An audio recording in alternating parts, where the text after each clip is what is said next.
Blessed and happy Monday to all of you, my dear friends, my dear brothers and sisters. Today is February 15, 2026, Monday within the 6th week in Ordinary Time, Year A. Ito is Gospel from the account of the Gospel of Mark chapter 8, verses 11 to 13. The Pharisees demand a sign from Jesus. Yet Jesus responds not with anger, but with a deep sigh, revealing the sorrow of a love that goes unrecognized. This sigh is a quiet heartbreak of God who stands before his people offering mercy, teaching, and miracles, and yet meets hardened hearts that tests rather than trusts.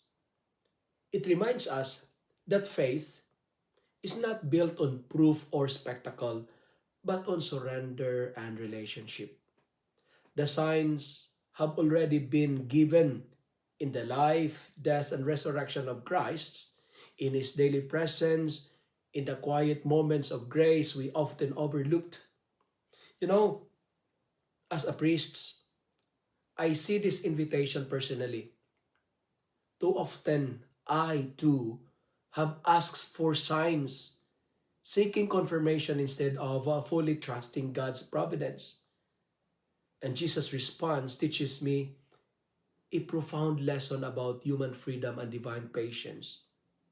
Grace is offered, yet it cannot be forced.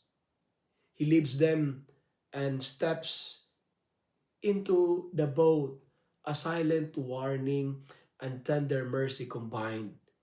God respects our choices, but He never stops loving, never stops offering His presence, never ceases to sigh over hearts that resists Him.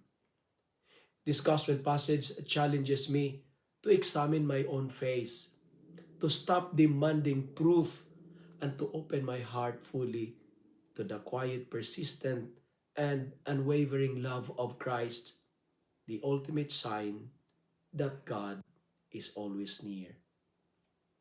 If you love and like this reflection, kindly share it with your friends, share it with your family, make the Word of God viral so that many will be blessed.